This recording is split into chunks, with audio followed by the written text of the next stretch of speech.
namanya Hasan dan Husain. Hasan Husain. Alhamdulillah Hasan Husain ini diberikan oleh Allah nikmat dua-duanya mondok. Hasan mondok, Husain pun juga mondok. Mondok 5 tahun lebih di Indonesia. Mereka menuntut ilmu dengan giat, sungguh-sungguh, betah di pondok, nggak nangis di pondok, sampai mondoknya di Indonesia itu lulus. Ketika lulus, mereka ditawarkan oleh orang tuanya, wahai Hasan, wahai Husain, mau nggak kalian itu belajar ke luar negeri? Ya, akhirnya Hasan dan Husain ini mau untuk belajar di luar negeri. Hasannya ke Yaman, ya, Hadramut sana. Kemudian Husainnya ke Mekah. Husain ke Mekah, Hasan ke Hadramut, Yaman. Bisa dipahami? Nah, ketika mereka berdua ini mondok di luar negeri, secara otomatis pada waktu itu hatinya mereka sedang diuji. Hatinya mereka mulai sumpek. Kenapa? Karena kangen dengan orang tua, kangen dengan keluarga, kangen dengan teman. Kemudian wilayah di sana yang mereka tinggali nggak seperti Indonesia. Kan seperti itu di Hadramut, Yaman, ente tidur nggak pakai AC ya, panasnya masya Allah. Bahkan ada yang ngomong ente tidur di salah satu kamar yang di Yaman Hadramut itu pakaian ente basah, bangun sudah kering. Ya, saking panasnya. Mekah juga seperti itu. Sehingga apa? Nggak cocok dengan semuanya, akhirnya nggak betah. Tapi mereka tetap memaksakan diri bersungguh-sungguh biar menjadi santri yang berhasil. Jangka waktunya 5 tahun. Orang tua nggak boleh nelpon, sehingga orang tua itu cukup mengirim surat. Sehingga abah uminya itu setiap 1 bulan sekali menulis surat yang sama untuk Hasan dan Husain. Ya, hanya beda nama aja. Wahai Hasan, kabar abah umi sehat, keluarga ente sehat, adik-adik ente sehat. Suratnya sama, cuma beda nama. Yang Hasan ke Hasan, yang Husain ke Husain.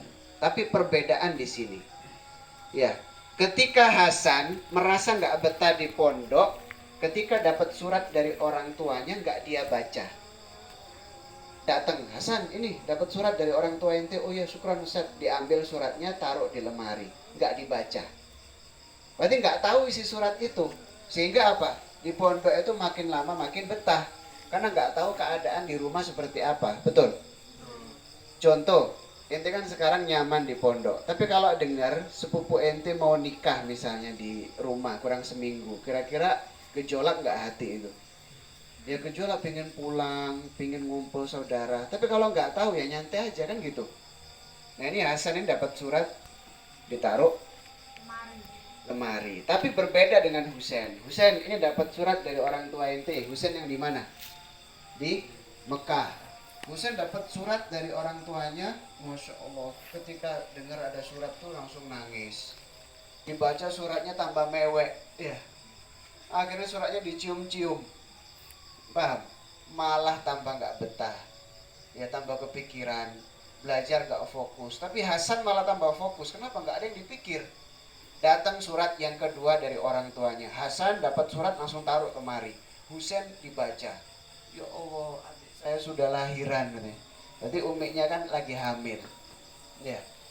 Husain ngelihat cerita ngelihat suratnya itu, ibunya laporan, adik ente ini loh sudah lahir ini. Lucu ya, gimana